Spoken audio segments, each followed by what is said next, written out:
Alright, got the live count ticking up, got the green bars, and should meet. Yep, we're live. Hello, everybody, and welcome to the Storytime Network. Today we're talking about the Amazing Digital Circus. Oh, dang it! Didn't change the stream info.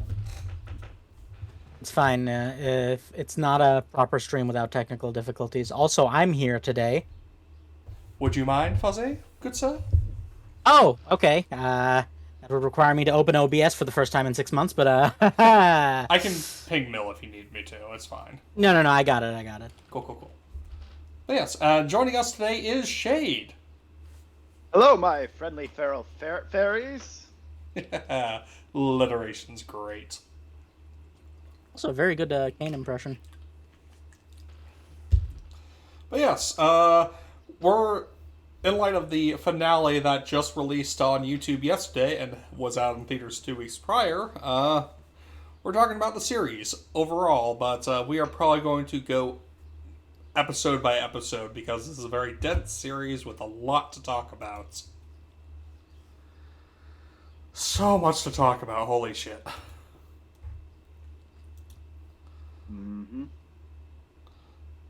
But yes, so let's start real quick by going how we each got into the series, if y'all are good with that.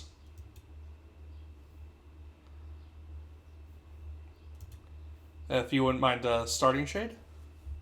Well, for me, I was kind of already watching Murder Droids, Okay, that's another. which was one, also right? like, yeah. And since I was watching that, I happened to do that. I was like, I'm not sure. I don't at first, I wasn't sure if I liked the look of the show, but then I watched the first episode when it was out for a few weeks to a month, and I was like, yeah, this is actually pretty good. And then I continued watching it from there. And then you cried. A lot. You can not prove that. I can, I was there. Emotional damage, Watching you. emotional damage. From your walls. I was in the movie theater. No one can see you crying in the movie theater. They can only hear you crying in the movie theater. No, I was watching you in the movie theater from your walls. That's where I set up my spy cam receiving station. Anywho, Fuzzy, how did you get introduced to the series? Actually, you know what, Jack? You have to go first because I need to deal with dog for a moment. Okay. I am a bit of a latecomer, truth be told. I have caught bits and pieces of the series throughout its run, but I didn't really, latch onto the series until it was getting close to the end.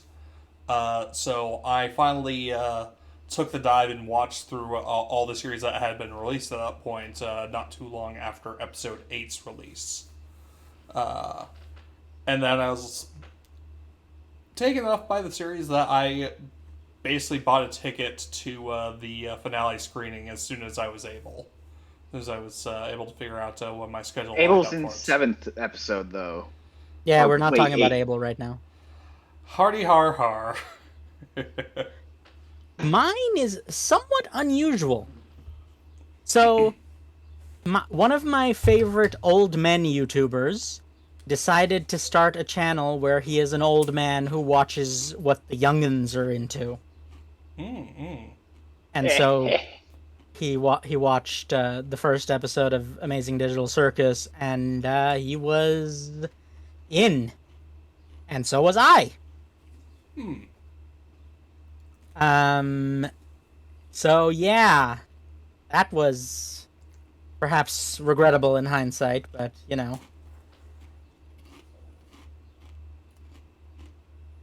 I'll live. Allegedly. Hey. But were you alive? No.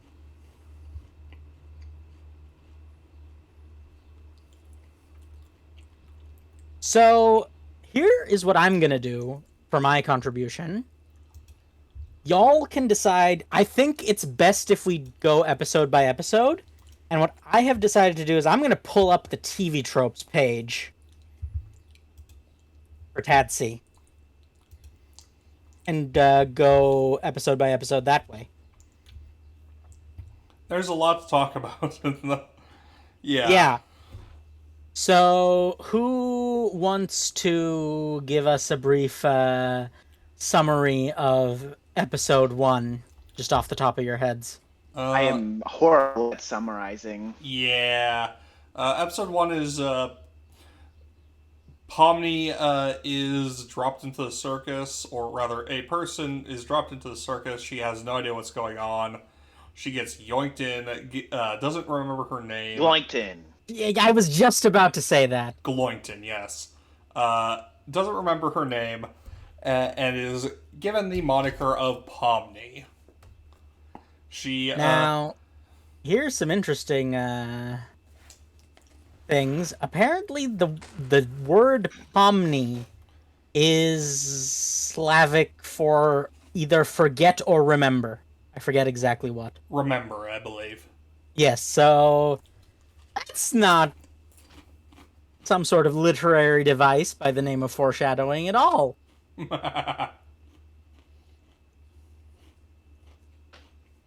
So, yeah, just for those of you who are like, oh, that sounds fun, and it's very colorful and very, like, upbeat. Amazing. And yes, it's an amazing circus that is digital. It's also based on I Have No Mouth and I Must Scream. Yep. Was gonna bring up the comparison at some point. It's not even a comparison, it's just out, like, the Gooseworks has It is outright stated, no, I Heavily was like, inspired by. yeah, it was like, I was inspired by I Have No Mouth and I Must Scream. Yeah, no, we could tell. It's fun Guys, seeing it's you can kind of tell as the series goes along. Kane is kind of an interesting inverse to Am, honestly. Well, for 8 episodes, yes. Yes. We don't talk about that one episode where he's not an inverse at all. Yeah, we'll get to that eventually. Probably not in this stream though. But yeah, this one does a lot to introduce the overall setting in ways that are both overt and subtle. So you get introduced to the main cast: Kane plus Pomni, Jax, Ragatha, Gangle, Zubul, and Kinger. And Kaufmo. Weird that he doesn't show up at the beginning with everyone else. Yeah, it's be real funny if he turned into some sort of Maybe Pomni horrific- would have had a bit of a kinship with him, given that they both are clown-like. Mm-hmm. Yeah, but the difference is Pomni's actually funny. Poor Kaufmo. To be fair, not being funny is not really related to why Kaufmo, Abstracts, yes. Say, abstraction's also a horrifying concept. It's basically, You know what's funny? Yeah. And this is definitely not some sort of literary device. I am not going to say any of my thoughts on abstraction until we get to episode 9.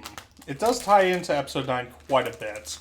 But Because, boy, howdy, do I have thoughts. Well, I might even say you have feelings as well. Sadly, this is true, even though I wish it weren't. But yes, so Pomni is introduced to abstraction firsthand in a very brutal manner, let's say. She does not have a good time dealing with the abstracted Kaufmo. So, okay.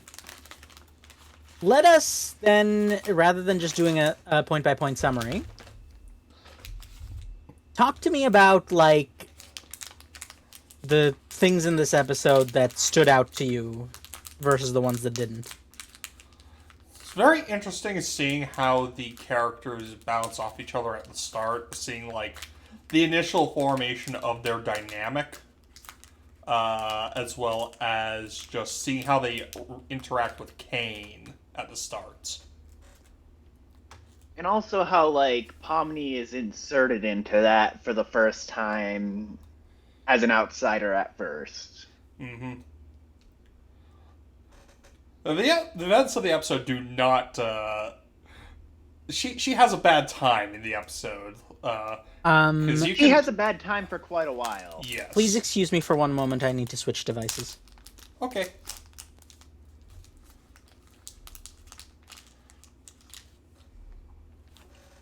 Yeah, Pomni is.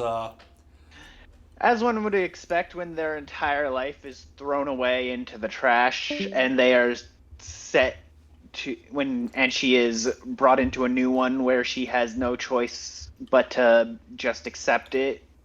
Things go bad. Yep. Things do not go well at all.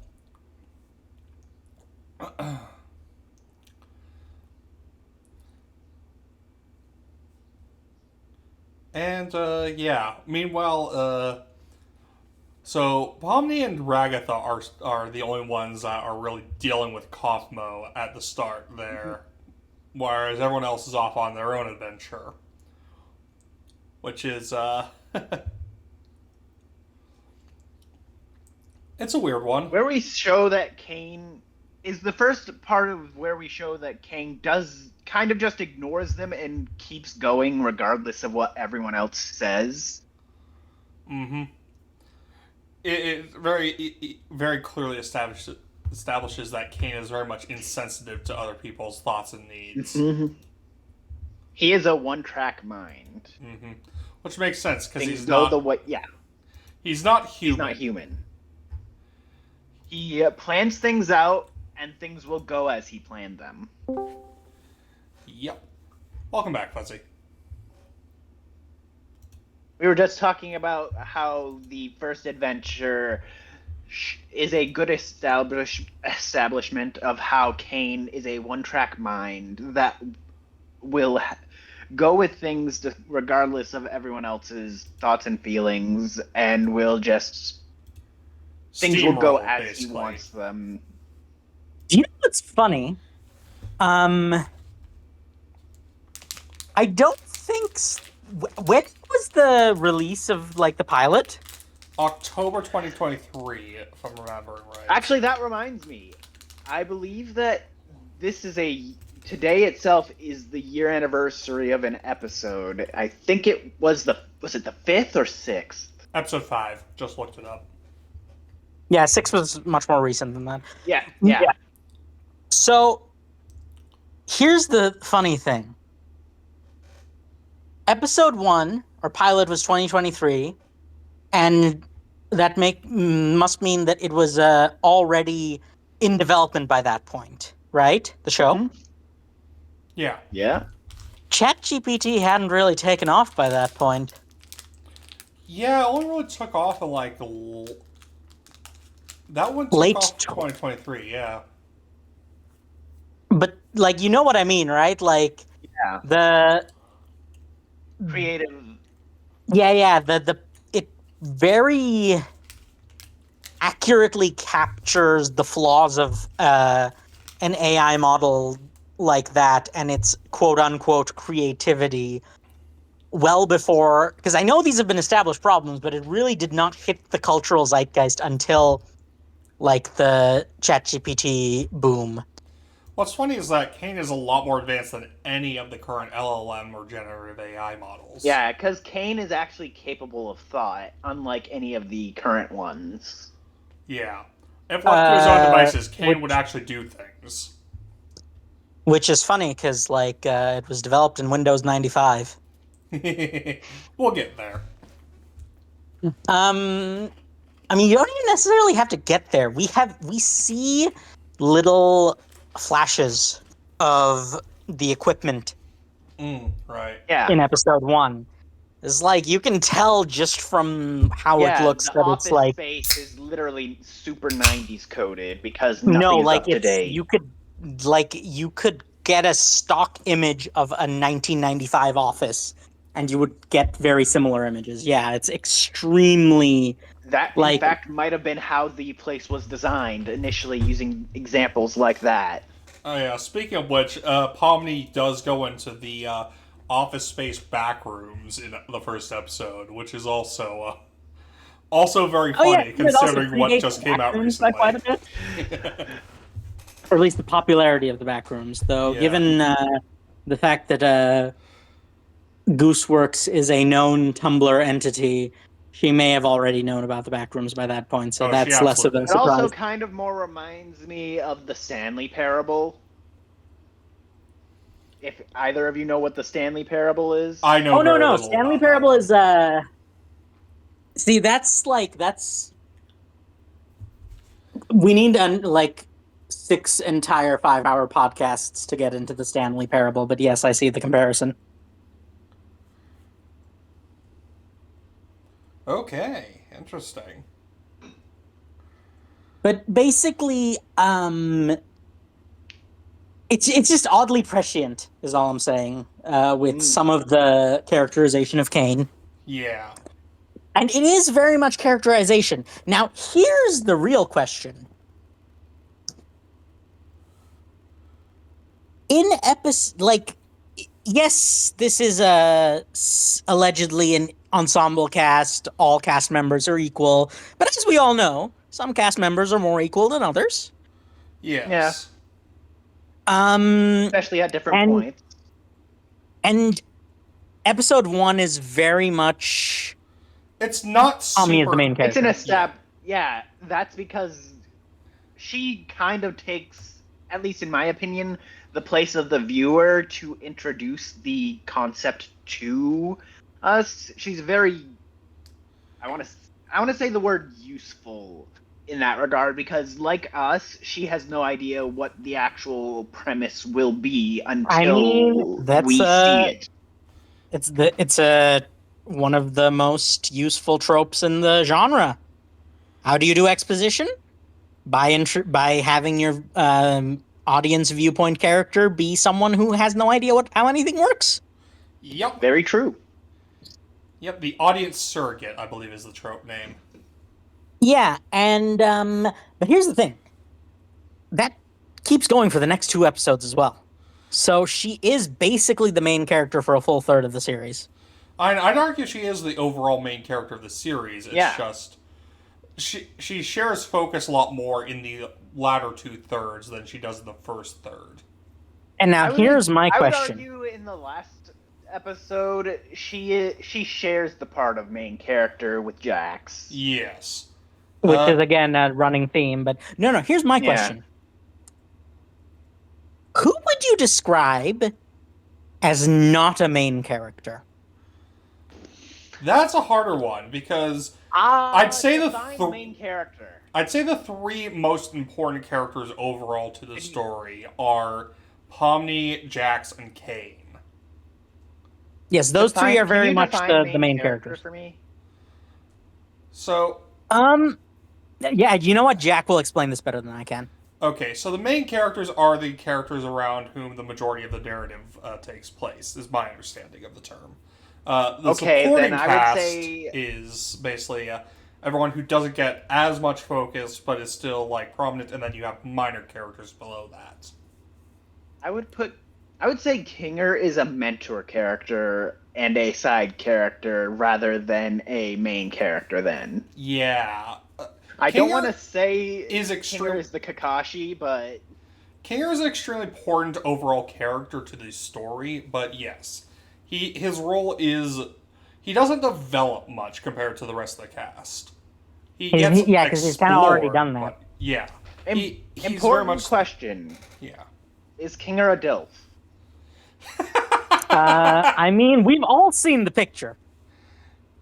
Look, I refuse no to question. believe the beach episode is canon in that regard. what's actually funny is I did see a post of someone drawing a bit with Jax asking Kinger about dealing with dating, and Kinger's like, "I'm sorry, Jax, I've never fumbled. I don't know what you're talking about." Which, you know what? I believe him. Yes. Yes, same. He's got the tism riz. as the kids are calling it these days. The Riztism, as it were.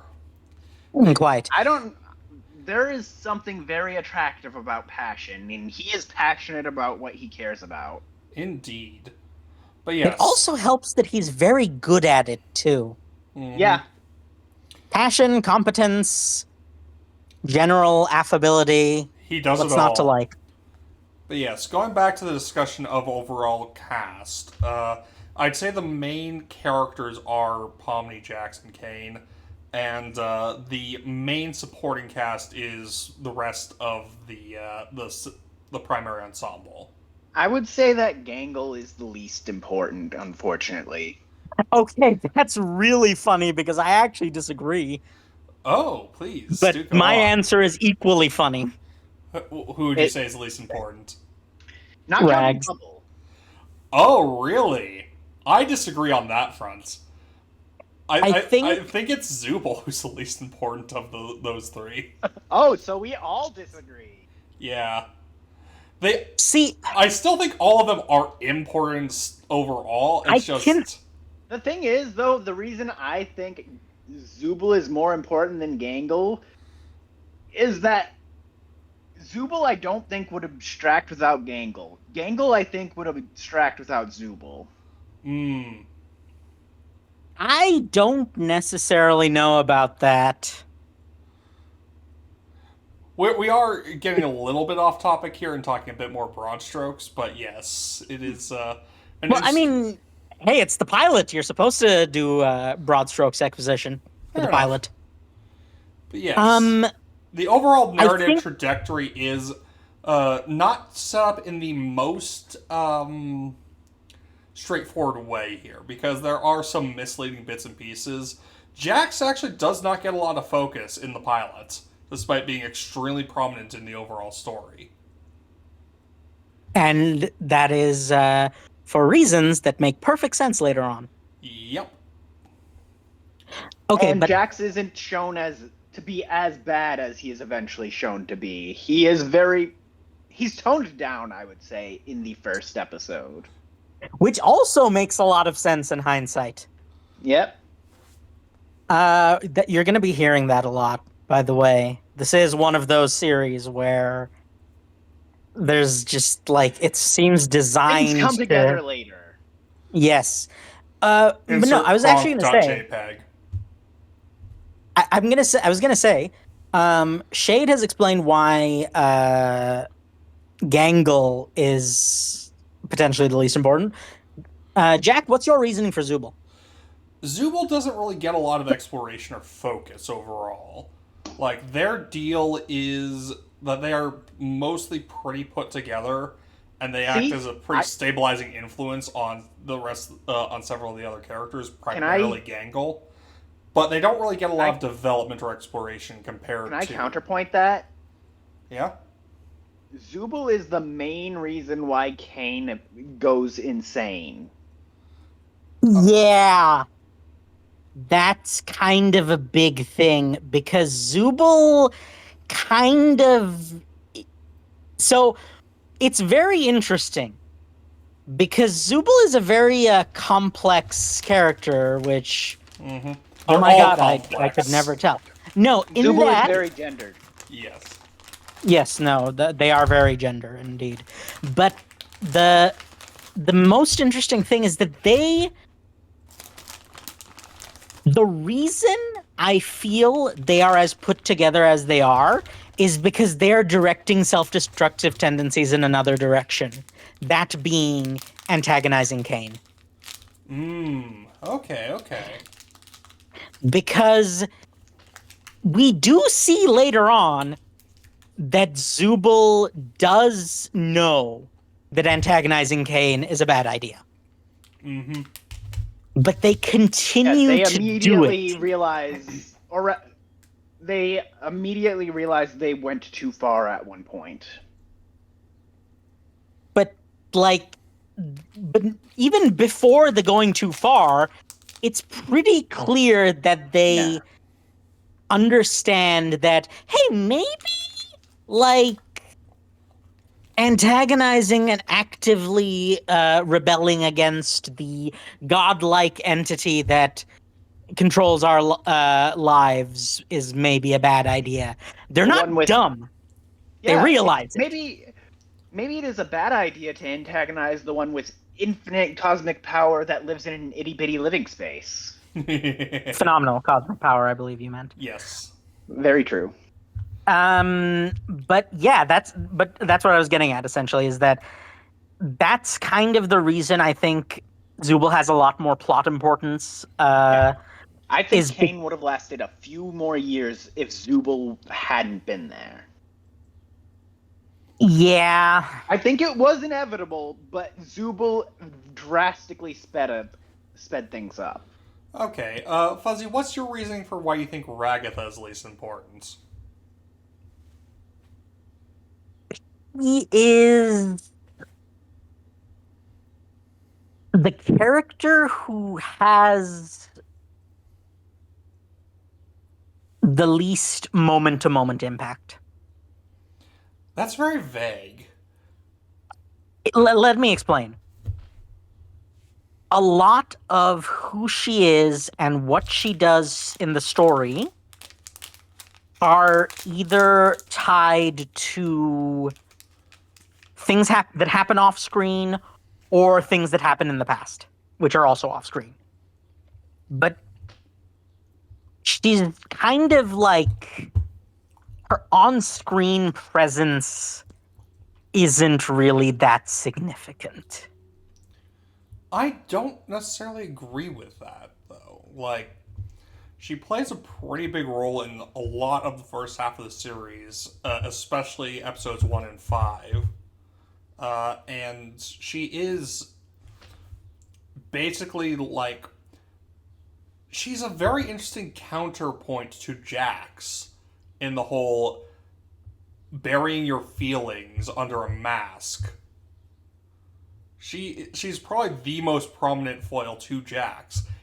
Which is funny because Gangle is like the more obvious like visual expression of the mask, the whole mask thing. But Ragatha serves as a counterpoint, basically being Jax's opposite of hiding inner turmoil underneath a mask. So Jax projects prickliness, abrasiveness, cruelty to hide their insecurities, whereas Ragatha is hiding her insecurities underneath a mask of outward pleasantness, kindness, and compassion. It's not that neither of them feel those things or express those things, but it is that they emphasize those parts of themselves to cover up their insecurities. Which unfortunately further cements Jax's beliefs. Mm-hmm. I was going to say, yes, Jack, I too have a bachelor's degree in psychology. I can say that now. Congratulations! I don't. I'm just a silly little guy. But yes, I think Ragatha is like... I'm in history. History is still important, yeah. But yeah, I think Ragatha has a lot more thematic significance than you're giving her credit for. I think I'm almost not looking at it, and this is going to be a common theme. I think I'm almost not looking at it from a thematic perspective, but more from a narrative flow perspective. Yeah, that's part of the thing. Like, not every character who contributes thematically or symbolically is going to have the same, like, direct narrative impact, or the most obviously overt narrative impact. Ragatha is probably the best illustration of that, but it's also present with Kinger. Because Kinger is extremely important lore-wise, but we don't really get much exploration of him outside of episodes 3, 8, and 9. Well, okay, one other thing, though, is, Ragatha is the only one who didn't even get, like, half an episode devoted to her, isn't she? Episode 5 is supposedly her focus episode, but yeah, a lot of it isn't. It's really not. Yeah. She says her backstory and that's it. Yeah. I did say supposedly, Fuzzy. Yeah, she doesn't get a lot of active, like, narrative presence. But she is very important in terms of character and thematic work. But yeah, the fact that because Zubul got half an episode to themselves, essentially. Mm-hmm. It was the therapy episode with Kane. Mm-hmm. Gangle, episode 4 is all Gangle. Mm-hmm. Although, even I would make an argument that episode 4 has a bit of Ragatha too, because the stupid sauce. And let me say, that stupid sauce what puts out all what she suppresses. Yeah, it's a very interesting. Also funny, but very interesting. Yeah. But you see what I'm getting at, though, right? I see what you're getting at. I just disagree with the core of what you're arguing about with what you're saying. Which, I still understand what you're saying. Ragatha does not get a lot of narrative focus, but narrative focus is not the same as character development, exploration, or thematic. I could also argue that episode 4 theoretically could have been shorter and mashed into episode 5.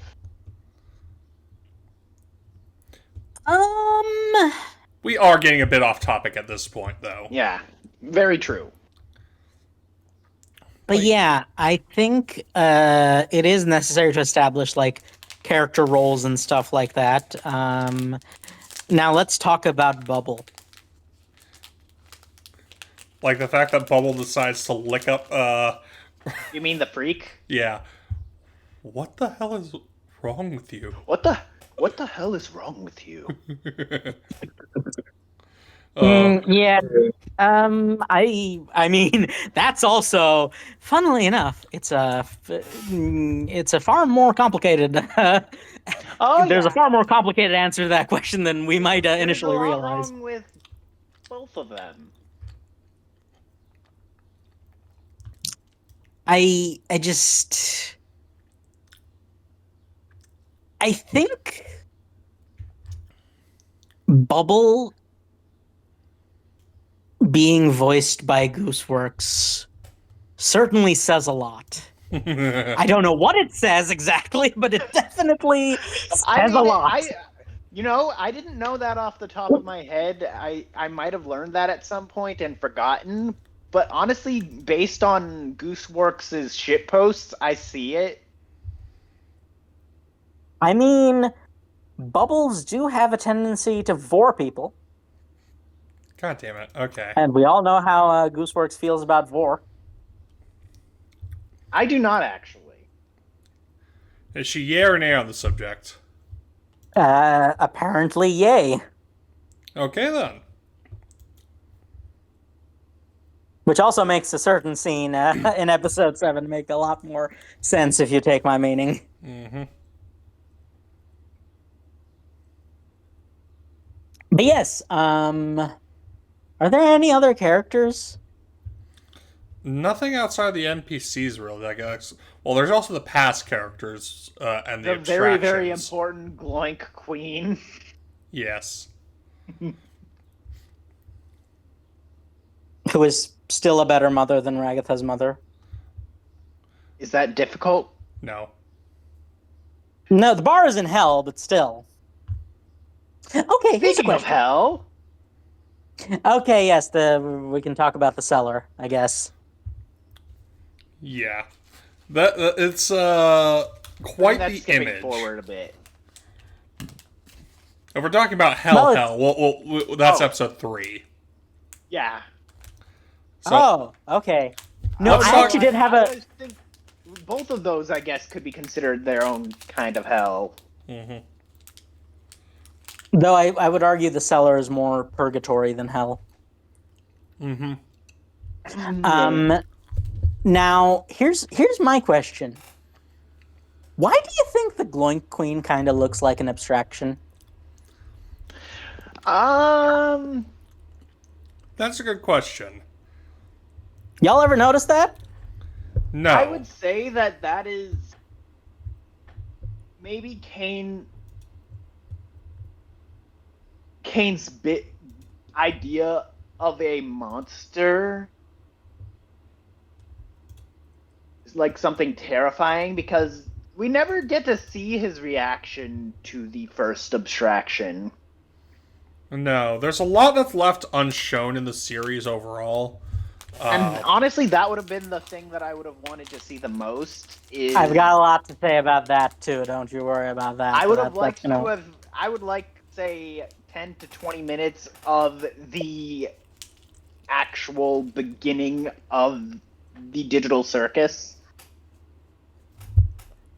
Mm. It doesn't have to be consecutive like a fully fleshed out thing. It can skip between important parts. Can we Like- just like get Gooseworks to like write an encyclopedia? Just like a plot synopsis, A lore book, or a even. timeline. Just like, can we have the lore Bible? Why do people never publish their lore Bibles? Spoilers? I don't know. No, like after the series is done. Yeah, I can't answer that question for you. Yeah, because like I'm like, okay, if you you make a series, would you publish your Yes. lore Bible? absolutely, Yeah, probably. Like, I know that I'm not going to be able to cover everything in the series, but I'd like for people to like have answers to certain questions if I can't cover them in the series. So yeah, I'm going to publish my lore Bibles. And that's my real big thing. If you know you're not going to continue the series, why not publish the lore Bible? Mm. But yes, other than wanting the lore Bible, I think it very much serves the purpose of a pilot episode. Now, here's the question that I have for you, fine gentlemen. Early installment weirdness. You're familiar with the trope, yes? Yes. What are your actually? That reminds me about how indie series tend to make their pilot also the first episode, rather than what pilots initially were conceptually. Mm-hmm.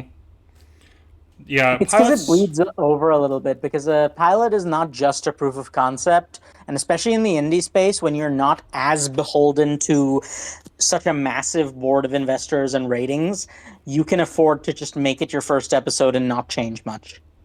Mm-hmm. But no, that is exactly what I was going to ask is, were there any things you noticed in the first episode that are maybe less consistent with later episodes? I mean, there's the animation. It got shifted a bit, but honestly, part of me wonders if that's an in-universe thing where Kane boosts the graphics as he gets better.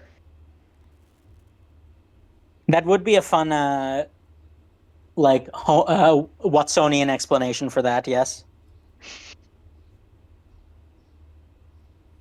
But I meant more like narratively. Hmm. Can you give an example? So it is kind of weird the way that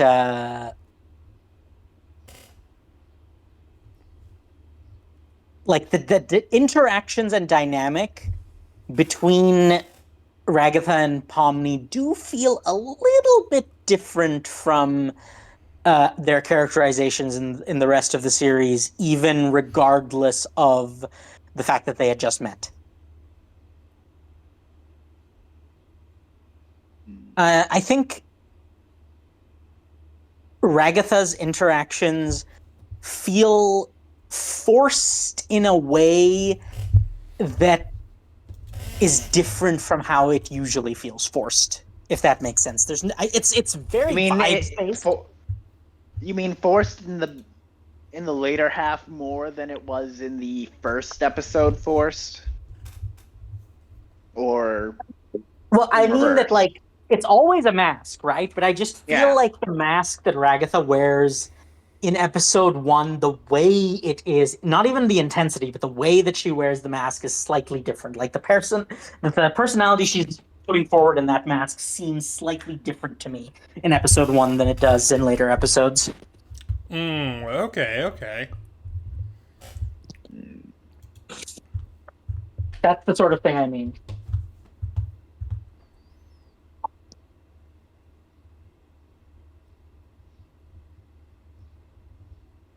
Nothing, I'm guessing.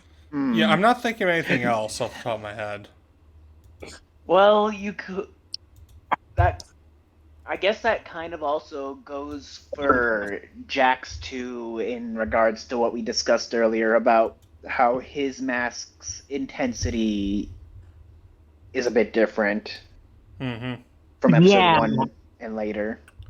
Yeah, episode 1, you don't get that sense of, like, deep internal roiling insecurity that's even before we find out that Kaufmo's abstracted, he is not as mean as he is he is shown to I'm be. surprised, given what we learn later, that he isn't more affected in episode 1.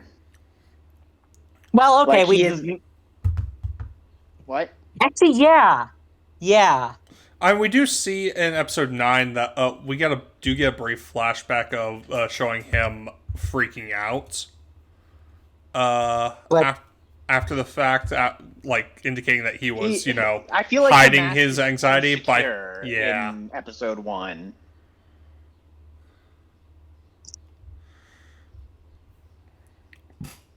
But yeah, I think overall, the early installment weirdness, I would almost say that there's a bit more in episode 2 than in episode 1. Speaking of which, let's talk about episode 2, shall we? Unless you have anything else to say about the pilot. Anything we want to talk about regarding the ending of the episode? What, Bomini looking like she's going to mentally self-destruct? Or... And also the fact that it's the Last Supper. Speaking of which, foreshadowing is a literary device. No, none of that. But, yeah, I think...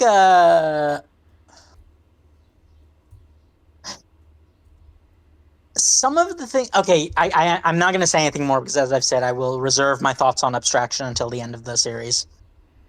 That'll be an interesting discussion for sure.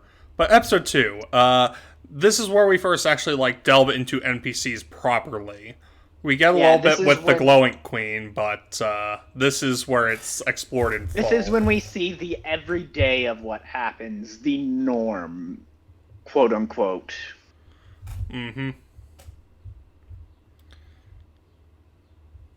I have questions. Yeah. Don't we all? I probably do not have answers, but I will try anyways. I'm just going to put this question out there now just for the sake of an initial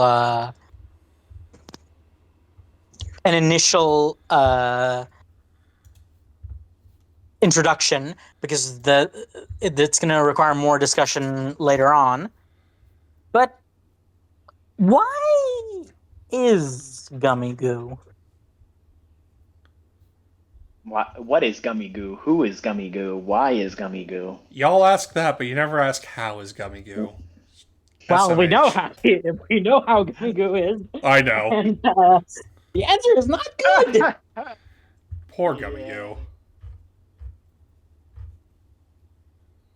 Yeah, the reason I ask is that we see a lot of NPCs throughout this course of the series. There are a surprisingly large number of NPCs.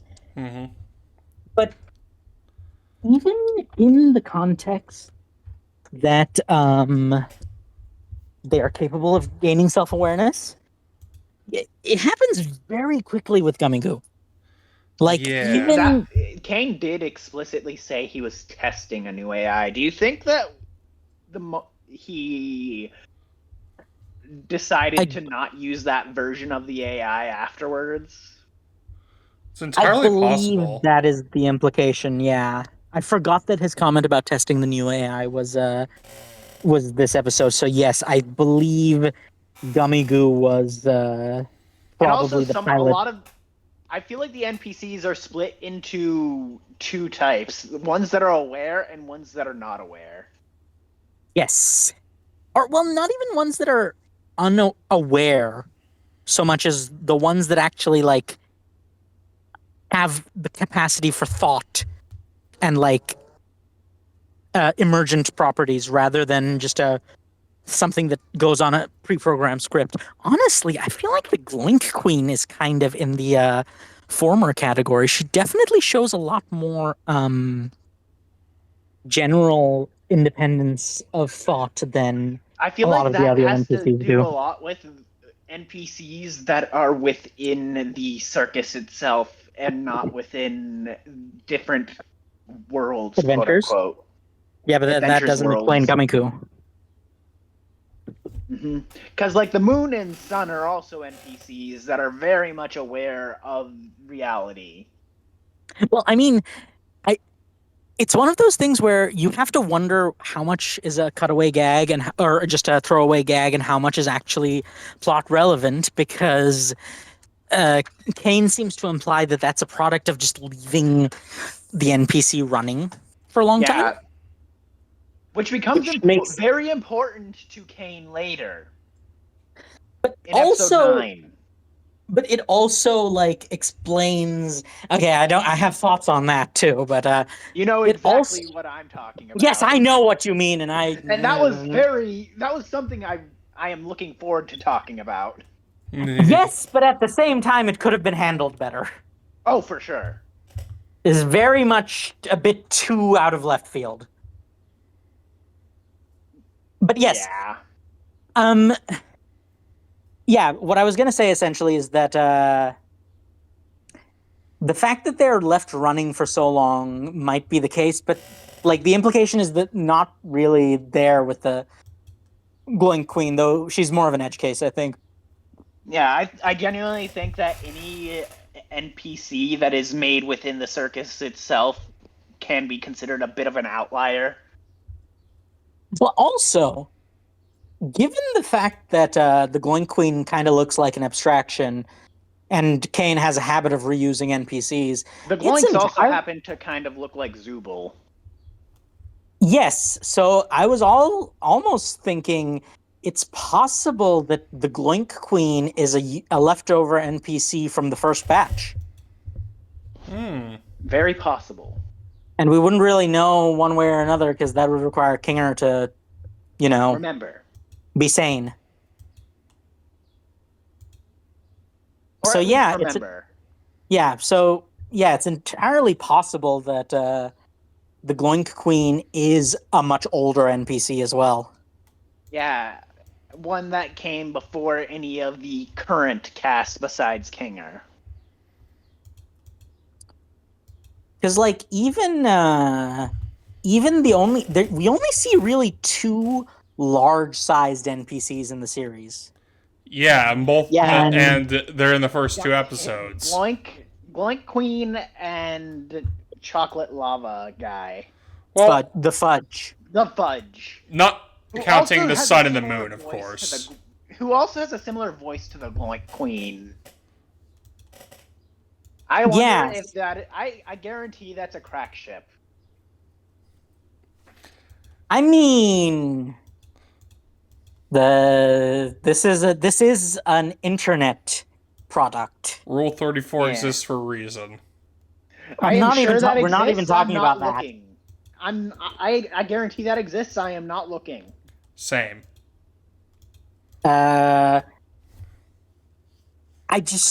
I think it's very interesting that like but as we were talking about, the Fudge seems to be very much like more rigid and scripted. Mm-hmm. So it is kind of interesting. And we never see the Fudge again, whereas we see Gummy Goo and the Glowing Queen again in episode 4. So it's kind of interesting because I wonder if We do see the Fudge you think briefly when Kane is Do you tormenting think everyone any of during the his villain NPCs song. were made by Bubble? That's possible. I think based on some of the stuff we learn, I think the line is blurry. Yeah, because I feel like Fudge Monster could very much be a Bubble-coded character. Well, yeah, because Fudge Monster is a very bubble-coated character. Yeah. But I also mean coded by Bubble. Yes, no, that was the joke. No, I do see that. I do think. Okay, you know what? I can even point out an example in episodes 2 and 3.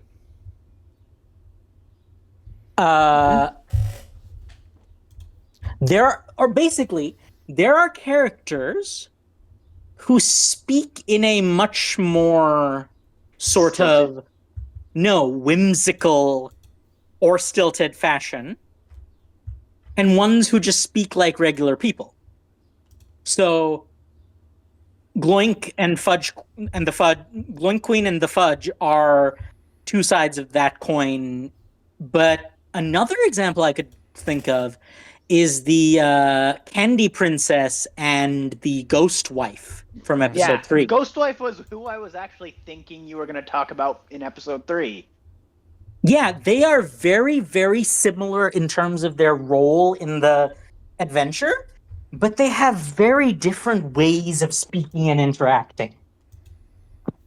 And I'm wondering if, like, because for all of Kane's flaws, he is, like, pretty good at some very specific things. And I wonder if that is sort of a delineation between the Kane programmed and the Bubble programmed NPCs. Was the Candy Princess made by Bubble and the Ghost Wife made by Kane? It's definitely something to keep in mind. There's also just the... So, the princess does speak a lot more formally, if I'm remembering right, right up until Jax reveals that he left the fucking gate open. Oh, yeah. At which point she kind of just drops from Melanie. He's like, wait, what? But even then, it's less it's less a dropping of formalities and more just like there's not a lot to say in that situation. Shock is fairly universal. Yeah. But she does speak in overall more formal register than most of the other And NPCs. not just formal, it's even more sing-song. Right? Like Very Like it's archetypical. like she's aping a Disney princess almost. essentially, yeah. Like I said, archetypical. And it's the reason I think it might be somewhat relevant is because we have seen that, if nothing else, as much as Kane is self-obsessed, he is more well-rounded than Bubble, which I realized the moment I said it how funny a statement that is. Yep. You know, because Bubble is a sphere. But yeah, like, you get what I mean, right? Like, Yeah. Kane very much is more balanced in a lot of in terms of his skill set. Yeah. And I feel like you can tell, like, we can talk about it more in episode 5, but the evil cast members. Yep. There's something very interesting about the way in which they're different that I think reflects that they may have had different creators, respectively. Especially because, like, I think Kane has different levels of importance given to different characters. I think so, and I also think part of that, in regards to Pomni, is she is the newest person. I think he would do that to any newest cast member. Well, no. I mean, like, in terms of like how much he is affected by them. Mm-hmm. For example, there's another uh, justification for my point from earlier, but I don't think Kane really cares one way or the other what happens to Ragatha. Yeah, but I feel like almost that also kind of points towards the longer he's with a character, the less important. The longer he's with a person, the less important they become to him. He also does views them disregard almost as Kinger a shiny new lot. toys. I mean, Kinger is the least important to him by the end, but also the one he kind of resents the most. Mm-hmm. I feel like Kinger's relationship with Kane is far too complex to put in a box like that. But well, You get what I mean, follow though. yeah. But here's the thing, though. Isn't Jax the Remind me, is Third- Zubul the newest one or Gangle? It was one Zubul. of those two. Zubul is Zubul newer. is the So newest one. I feel like that is also why he fixates on Zubul. No, because but like, of how new they are. hear me out. The order is Kinger, Ragatha, Ribbit, and Kaufmo. We're not sure who came first. Then Jax, then Gangle, then Zubul, then Pomni. And a bunch of the other ones that we don't know about somewhere in there as well. Well, I believe there were no other ones in there. Yeah, There I were believe four. that, besides that, all of the ones before Ragatha were the initial people. Yeah, Were yeah. the people that. Well, no, I'm not saying that there were any before Ragatha, but after the first generation. There were, if you look at the doors, there are at least 4 other doors with crossed out faces that do not get exploration. Wasn't there one more clown? I believe so. Let me double check. But yeah, That's interesting because I feel like listen, this is maybe Actually, a no, hot that take. actually that is super relevant. Do you think that Kane already knew Kaufmo had abstracted, and that is why Pomni has a clown body? It's hard. The timing is hard to tell. I think Yeah. it could Do go you either way. think- No, Or do you think that perhaps Bubble decides the bodies so that Kane can enjoy the surprise of a new human? well, I we think- see Kane making a first body in the final episode. Yes. yeah, this is true. But no, I almost wonder if it actually has a lot more to do with the human themselves.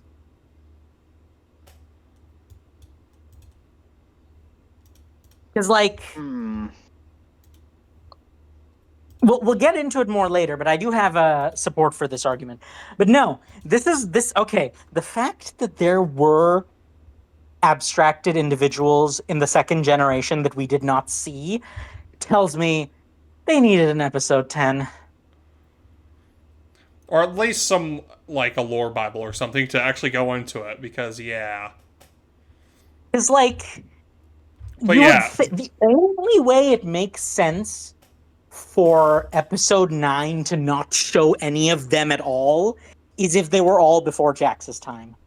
Which still wouldn't make a lot of sense because Ragatha and Kinger would have surely mentioned them. Yeah, it would be good to actually go into detail on that, but it is not really elaborated upon all that much. It's only shown in hints, but yeah, the last abstraction in the series is the 13th abstraction. So if you do the math out, there were 6 others in Kinger's generation. Then you add the final abstraction plus Ribbit and Kaufmo. That's only 9.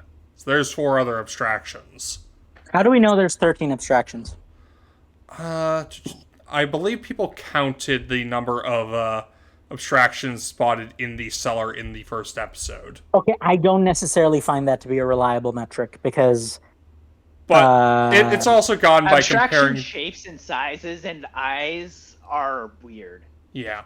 Especially because, like, in the cellar, they're all dark. It's like, it's very difficult to tell if you've counted double or not enough. Yeah, And but there's especially since some also of their eyes could be blinking, and the Yes. angle could have made it so that it looks like it's two that are ones in front of the other when it is in fact one. But again, this is also supported by by the faces on the doors that are not really elaborated upon in any way. That's fair.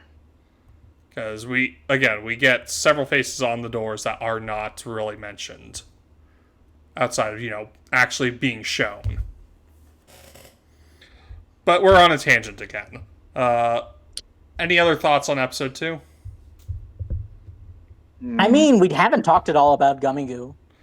Yeah, Gemigo is interesting, especially. I mean, we talked about the AI, but based around him, but then we kind of went off. Yeah. Okay, I will say one thing though. I don't really get the obsession with shipping Gummy Goo and Pomni. Yeah, I mean, it was very clear that Pomni herself had feelings. Eventually, I don't think so. Actually, I mean, I'm not gonna go into it further because that goes into another episode. But fair. We're gonna get to episode 4 today, but like, Oh, fair enough. but no, the reason I say that is because like, we'll talk more about it in episode 4. But I think overall, it makes sense that Gummy Goo would be the new thing that they're talking about, and it does raise some interesting questions in hindsight. That Pomni is a furry. Well, no, that was known. But like, I was more thinking of the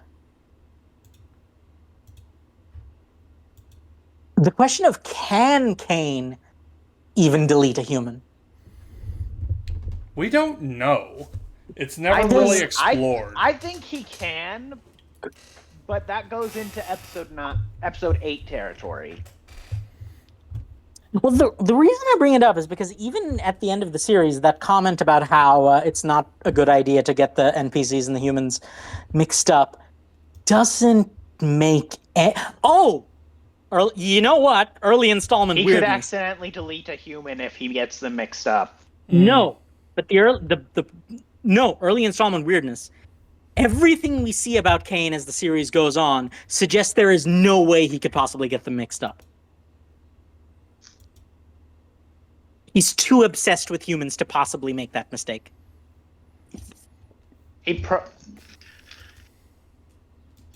Actually, that's also true for another reason. Yes, But that's yes, exactly. 9. Yeah, but you understand what I'm saying, right? Like, Yes. It makes no sense that he would be even capable of mixing up an NPC and a human. Just because of the fundamental difference in the way they work. Yeah. So that's a perfect example of early installment weirdness. That comment makes no sense. Yeah. I think that might just be his excuse, and he deleted Yeah. Gummy Goo because Gummy Goo got too smart. The only reason I call it an early installment weirdness as opposed to an excuse is because we see Kane lie, and that's not what it looks like when he lies. He looked and sounded genuinely haunted, and he's not that good of a liar or actor. I would have liked then if we had Ragatha mention something about NPCs that other characters have gotten attached to, and maybe that was how someone abstracted, and that was related to what you wanted to see more shown. Okay, can I get on a bit of a soapbox? Sure. Just don't throw it at me, This please. is the Gen 3/4 shonen problem all over again. Where people look at series that took way too long to get anywhere and were awfully paced and are consistently overcompensating in the opposite direction.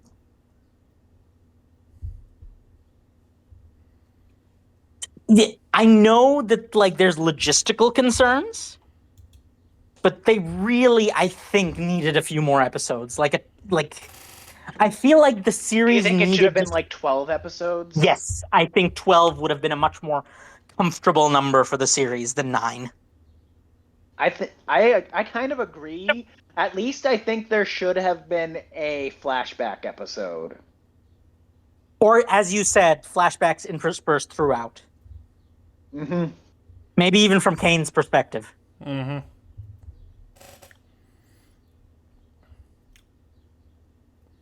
Yeah, I do know that Gooseworks did mention probably taking a break from the series after this point.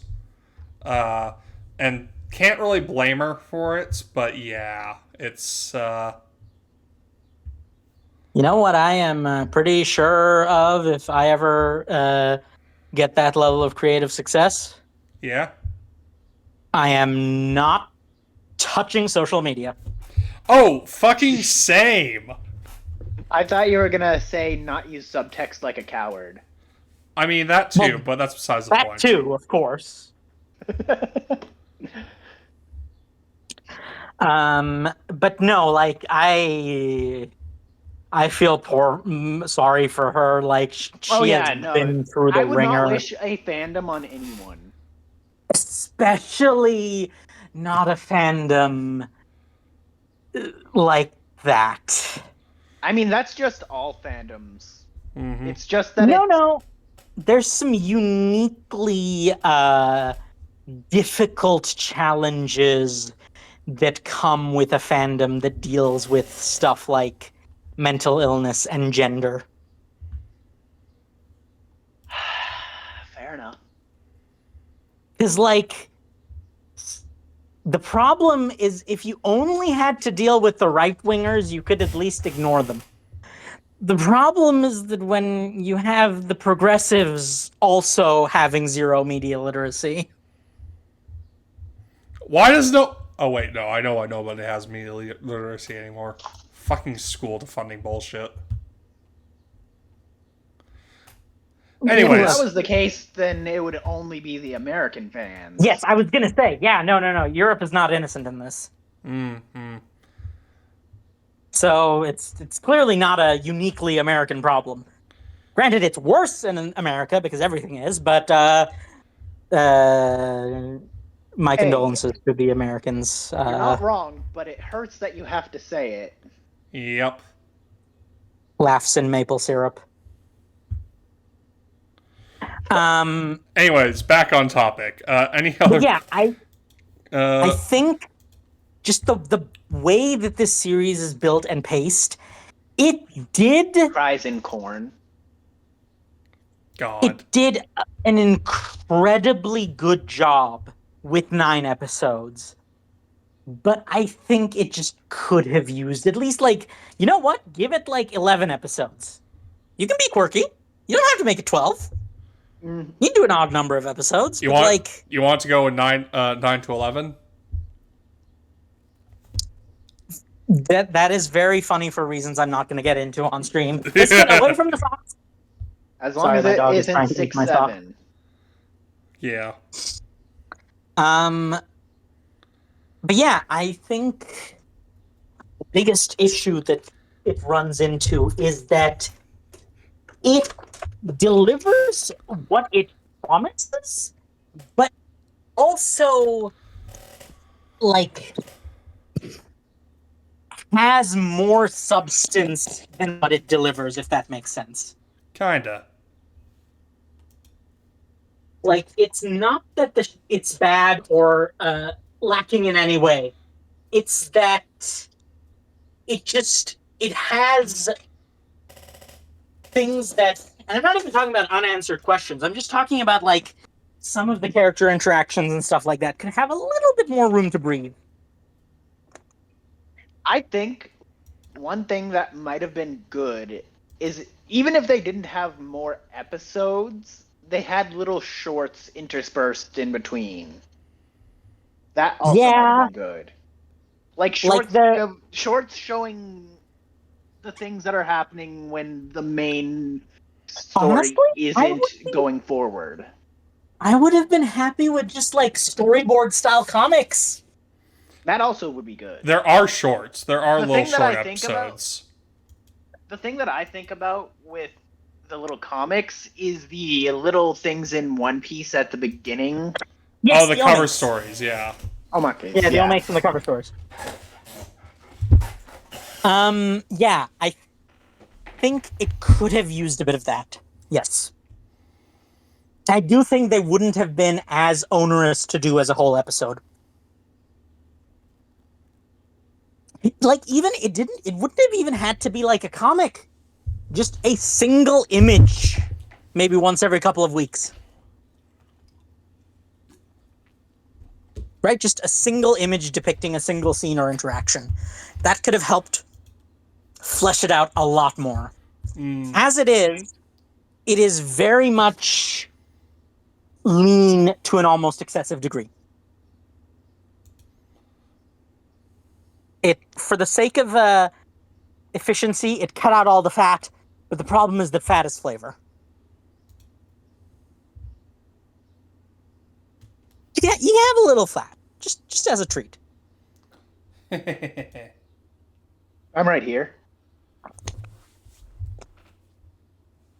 But yeah, I think that's my soapbox. Is that like I feel like the new generation of creatives still has not found the sweet spot just yet. Who knows? Maybe the sweet spot will be going back to the epic length stories.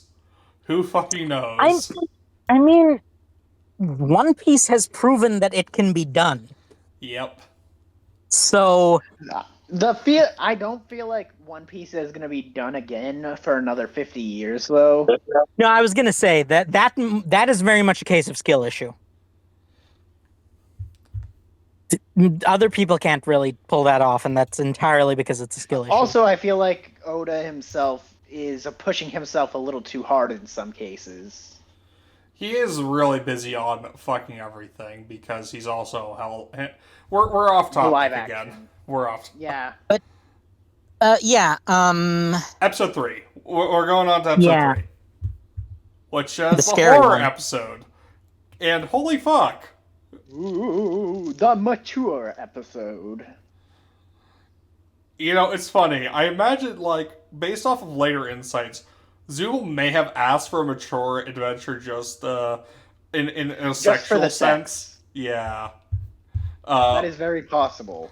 And Kane either deliberately or accidentally misinterpreted that request. it's very. There's one other thing that's very There's interesting. also he also put divorce as a mature topic. Yeah.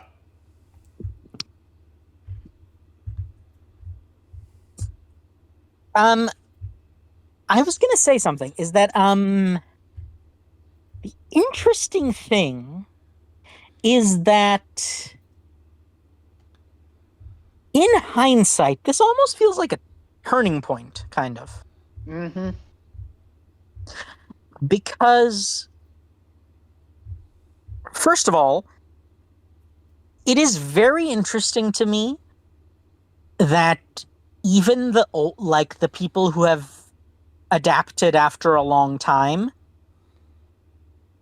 still can't fully adapt to their new reality. Like how you mean, especially with Ragatha and how she still feels fear towards things she possibly should have acclimated to by now. I mean, kinda, yeah. But like, That does get back the question: how much of their senses are still available? Because we know they can feel pain because of the abstraction glitching. But we also know that they can't suffocate, as shown by the fact that they can just hold their breath indefinitely. Hold their breath indefinitely. yes, but they can feel the pain of suffocation. Although that is more a mental block. Well, no, not breathing. Even if you don't feel the fear of it, you can feel the fact that you're not breathing Hmm. because it requires a conscious effort, right? You have to like They you do have probably to tense don't your even muscles essentially. breathe. They probably don't even breathe until they feel like they, unless they're consciously breathing. They probably do not Well, breathe I'm now breathing unconsciously. manually. Thanks for that, Shade. Exactly. Well, so are you. I mean, though, then again, Kinger and Zubul technically shouldn't even be able to breathe, regardless. But they still have the effect of it, despite no mouths. But they must scream. I mean, Kinger screams a lot. Especially in But this no, episode. well, I was gonna say is that honestly, if you look at it from just a strict game design perspective, the the spooky ghost side is pretty well designed. Mm. And I think the problem is not so much I don't know. that, huh? Oh, I was just thinking. The first Ghost kind of gave me Spooky House of Jump Scares vibes. If you either of you have ever seen Oh, that I'm very game, familiar with Spooky's House of Jump Scares. I haven't. Um, we are further establishing that Shade and I have a Venn diagram of interests that is basically just a circle. Um, no, let's.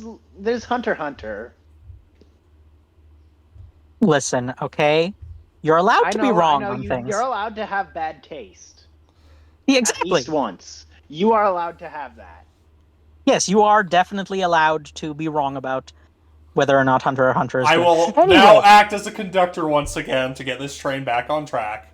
yes, what I was going to say is that it's very interesting to me that at no point do they try to like engage with Kane on his level. Actually, that makes me think about how Kinger was aware of things. I wonder how many of the original people were also aware of that and I did. cannot imagine anyone but Kinger and Scratch were aware. Fair enough.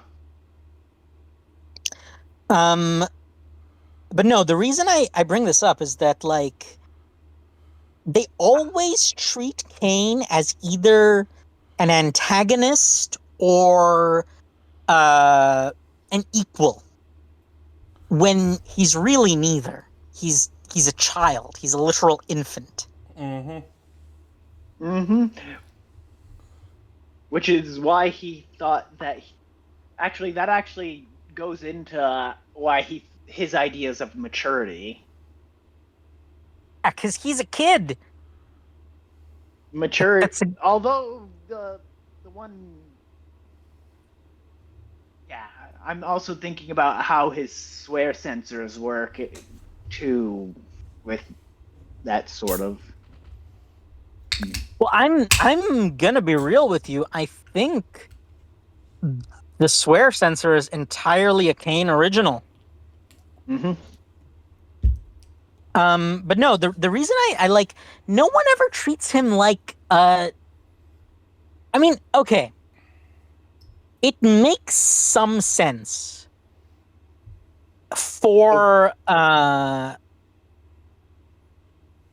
people like Jax and Zubul and Gangle and Pomni even He because they're was very young. born with he was born with the mental intelligence of an adult, but not the emotional intelligence. Well, and that's something that can just happen. Yeah, You know what that's called? That's called a teenager. I mean, yeah.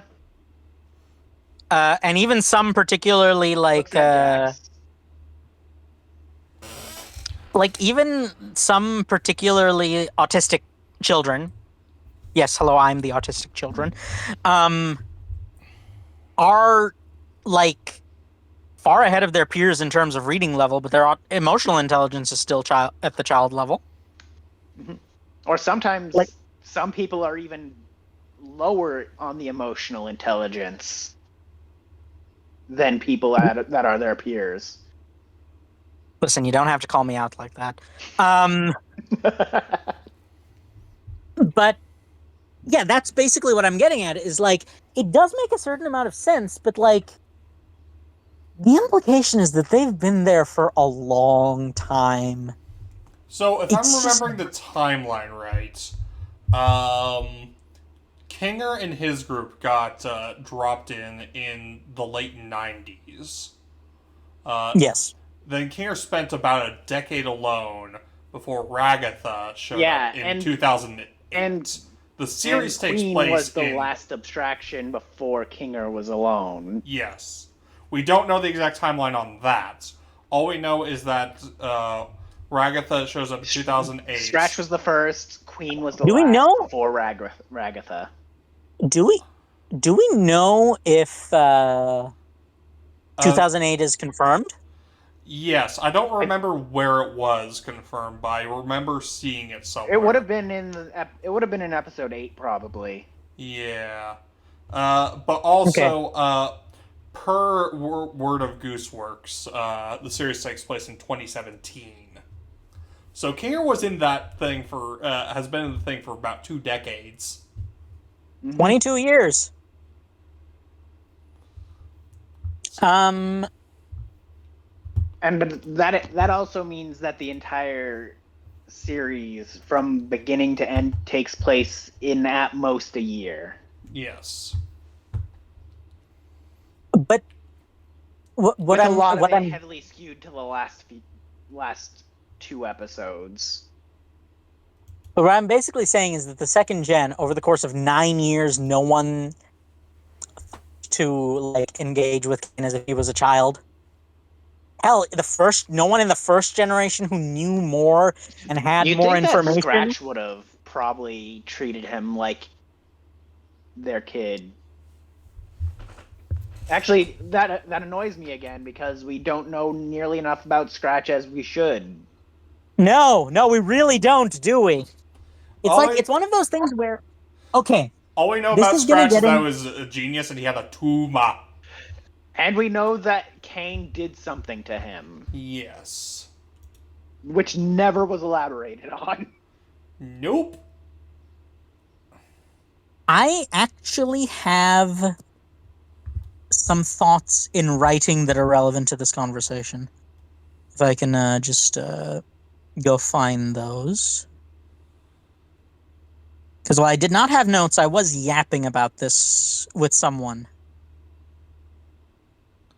So you guys keep talking while I go find that.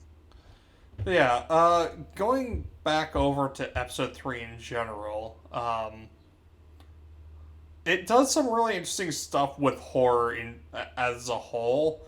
It's a very horror-centric episode, especially compared to the rest of the series, which is a lot more, Also mean-spirited Yeah. at points. yeah. The overall series does have some... Mean-spirited. The overall series is a lot more existential with its horror, whereas this is a lot more direct with the horror. Both in terms of like... Which, makes perfect sense given that it's Kane making a game. There's also a lot of video game nods. Yeah. With Like the lore what I drops said, and the tapes and everything. The first bit definitely looks like... I feel like Spooky's House of Jump Scare was, if not directly influencing, I think that there was some sort of nod, or along with Ghostbusters, Gooseworks obviously. definitely seems like the type to be into Spooky's House of Jump Scares. Yeah. But yeah, I mean that affectionate, not derogatory. I'm quite fond of Spooky's House of Jump Scares. Although it's not, I don't think it's called that anymore. No, Because also copyright. I also do not know whether or not the creator did crimes. I have not heard anything about that, but at this point in my life, I just kind of assume that the creator of something I like has done crimes. Or is gay. Porque no estos. I mean, that's not really an assumption in a lot of cases. But yeah. In fact, you could argue that in many cases, we know even when the author doesn't, if you know what I'm saying. But yes. What was I gonna say? Oh yeah, the fucking angel, the biblically accurate angel was pretty crazy. That also, the It was a good twist. There's Yeah. also some parallels with abstraction design with that. Well, with all the eyes in the middle of the mouth, it was a very disturbing design. I will give them props for that. Oh yeah. Well, I still see it in my dreams sometimes, though generally it's running in the opposite direction as me. But yeah, it's good monster design, and yeah, the twist overall is really good. Do like the bit with the other side of the adventure with Ragatha and Gangle having a pleasant time while Jax is tied up. It's a very fun bit of contrast, and meanwhile Zubal's getting therapy from Kane, which I don't think they found it very effective. Is Zubal really getting therapy from Kane? No. And this is what I mean by that thing I said earlier about no one has ever thought about just even Zubal, after seeing that Kane genuinely wanted to talk and open up, didn't actually think to continue that. No one thought to just sit Kane down for some therapy on his end. I think part of that is just that none of them view Kane as human. Yeah, because I think that is really it. They really do prove Kane's own biases by not treating him as a person. Listen, Kane is not necessarily blameless, but I understand. I can sympathize with Kane a lot. Reasons and excuses are two different things. Yes.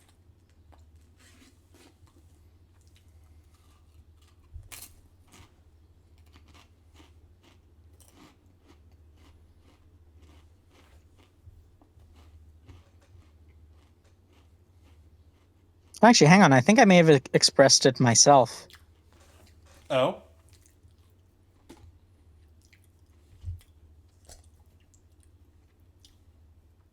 Basically, I feel that the series decided to go for emotion and character in favor of emotion and character at the expense of narrative. And it did that very well. It delivered incredible emotion and character, but the narrative did still leaves part of it like you want to know more, and it's not just hey, you want to know more. It's it's not even that it's not even the nitpicky lore nerd thing. It's that there are interesting characters that were not the focus, and therefore we never learn about them. And also, there was implication that we would learn about them at points. Yes, I think that is the more frustrating thing as well. I mean, we did learn about some of the interesting characters, it's just that the whole cast is interesting and not everyone got the same focus. But yeah, that's what I mean, is even from an emotional point, even if you say that, okay, the point of the series is not it was emotionally satisfying, but intellectually could have been more. No, it was emotionally satisfying for the characters, for the cast of the show, but not for the other characters who also were teased, even emotionally, not just narratively or intellectually. There were other characters whose emotional dynamics were teased that we did not get to see.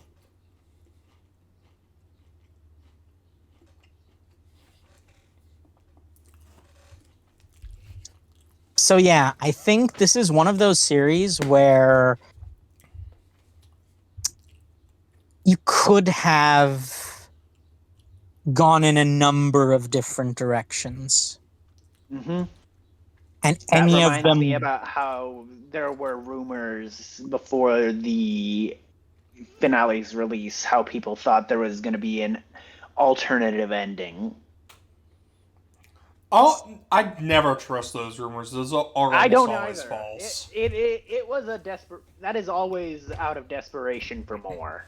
Actually, now that I think about it, have the John Lockers ever been right? No, Even once? not that I can think Has of. there ever been an instance of a rumor about an extra episode or an alternate ending that turned out to be correct I don't think in so. history? Outside of ones that were done because of them, maybe. Yeah, those don't count. Yeah, I mean, I'm talking about just like, or There was intent happened. behind it. You mean? Yeah. I don't think it's ever happened. And yet people keep thinking it's going to happen. Because humanity is a very rational and logical species. I am very rational and logical. So yeah, I think. Oh, okay. I'm gonna save that for later, but I'll mention it after the call. So we see sort of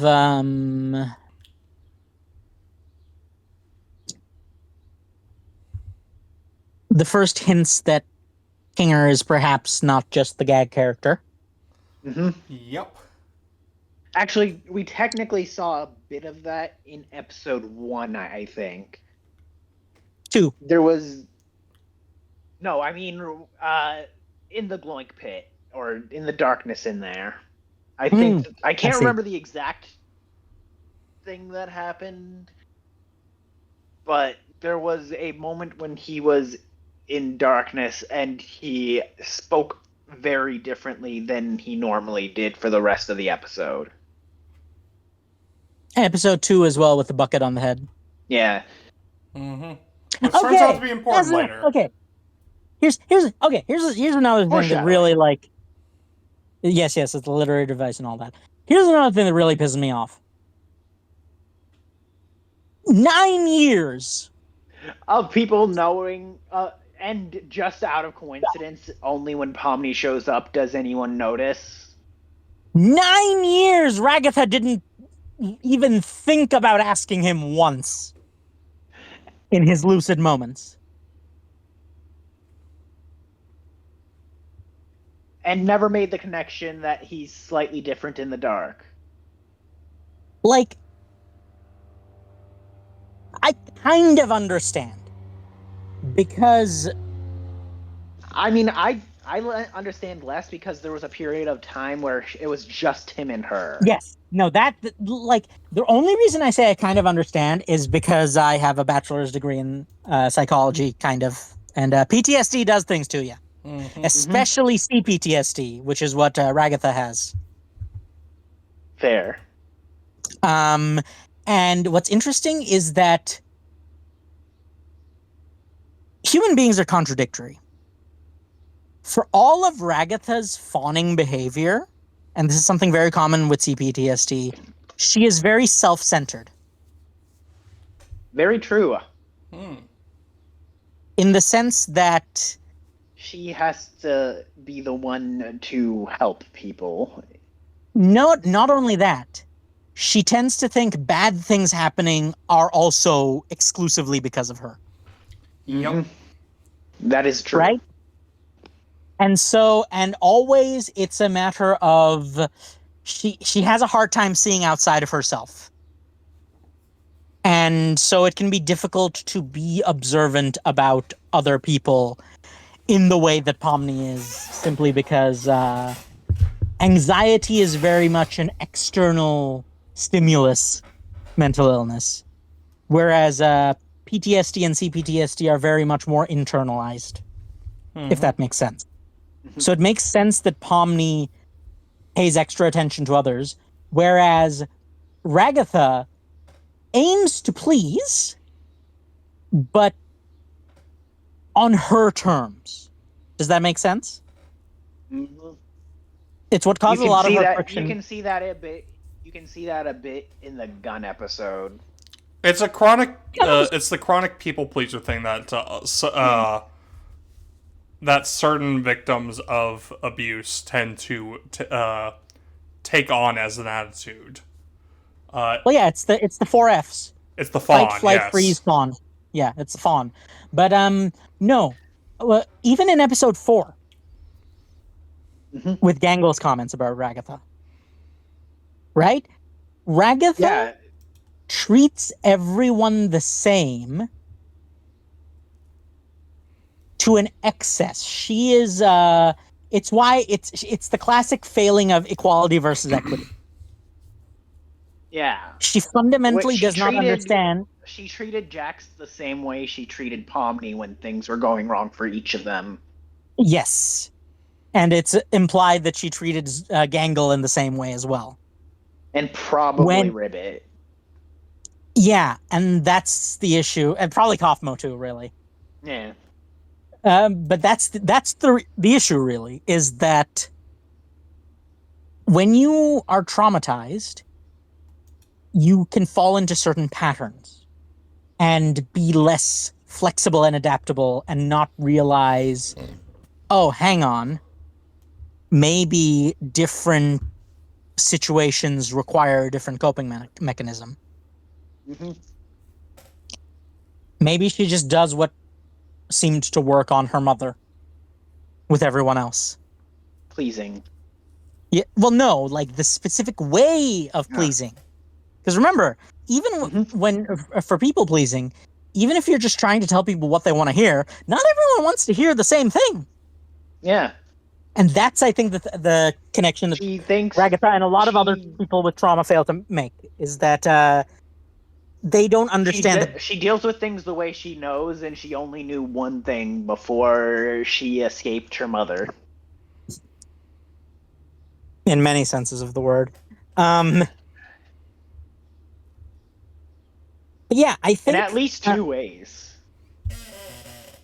Yeah, and it's interesting because the way that she interacts with the ghost wife at the end as well. Mm-hmm. And especially because of the implications that, yeah, she was from an upper class family. It makes I sense think, that like, the it's easy implication for her was to. the top of middle class, like upper mid class. I mean, yeah, but like. She's upper crust enough to be familiar with a lot of etiquette stuff. Like a lot of the finer details. Like she Also, remember that the actually, but no. Here's the thing: the top of middle class is generally the people who are the most particular about appearing upper class. Yeah, this is true. The way it was framed is her family is a wealthy farming family. I think.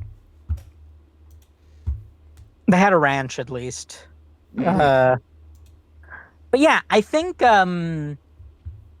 that's why it's so easy for her to just slip into casual conversation with the ghost wife. Mm-hmm. Mm-hmm. Because it's familiar. Also, for me to ask, is episode 3 the start of Jax involved in a different fetish, or are there some in episode 1 and 2 as well? Are you talking about him getting tied up? Yes. I mean, depends on what you consider the fudge. Okay, you know what? Yeah, I think episode 2 is really where it starts, because, like, off the top of my head... and also, the Gloink Queen was kind of vor. Yeah, but that wasn't directly Jax. Yeah. Well, no, but no. And also, yeah, episode 1 kind of like early installment weirdness. They can be excused for not fetishizing Jax in episode 1, is what I'm saying. Oh god, the new wave of fan art after episode 9 is going to be interesting. It's already begun. I mean, it probably Um, began like 2 weeks ago. Probably, but it's I hitting in mean, full force now. given the prevalence of the theory, it probably began with like episode 2 or 3. Episode 5 for sure, but we're getting off Definitely track. episode 5. Yes, definitely episode 5. No, but yes. So episode 2, if you count the fudge, episode 3 is bondage. There's Vor later on. There's episode 5 with the maid outfit. What happens? Episode 4 is Fast food. I mean, yeah, you could call it Findom, I guess. That is also kind of. Jax also yeah. gets a Clockwork Oranged as well. I've Yeah, no, that's the fetish I've never part. Yeah. I've never seen Clockwork Orange. I'm gonna be honest. You don't need to. You're fine without doing so. The closest I've seen is My Hero Academia Clockwork Orange. But yes, no. No. People like there's a lot of fetishization of that scene and that chair. So yeah, okay. Yeah, okay. So that's 2 technically. Maybe 2 is more. Let's start at 3. 3, 4, 5, 6, kind of.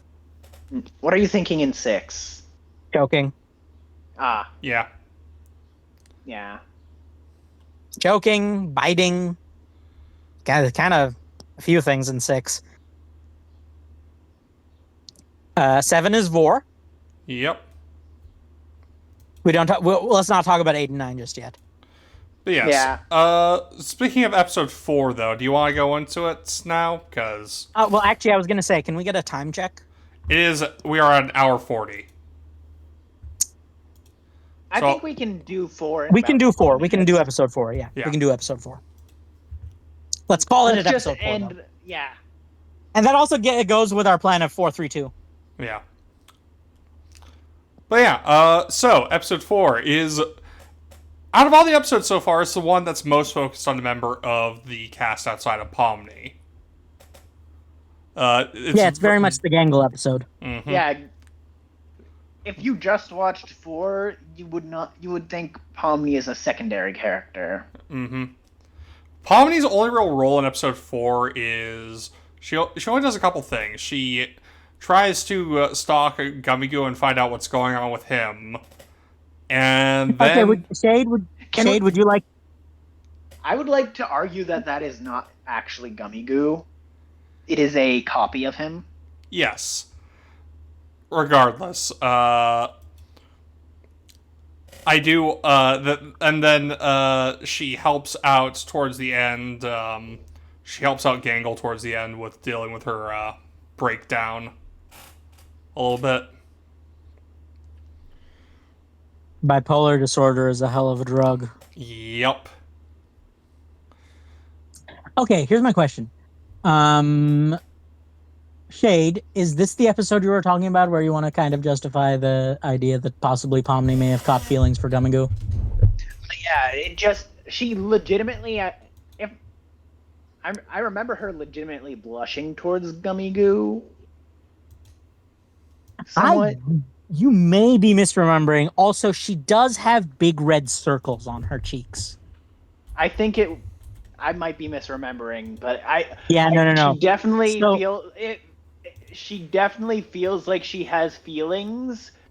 Maybe she doesn't know what those feelings fully are. Well, here's my only point of contention. I would argue that the thing that could do it, convince people, is the way that she first greets him. Very much looks similar to the trope of person with crush is trying to act casual in front of their crush. This is true. I can see as the justification. We would know for sure if she had the stupid sauce too.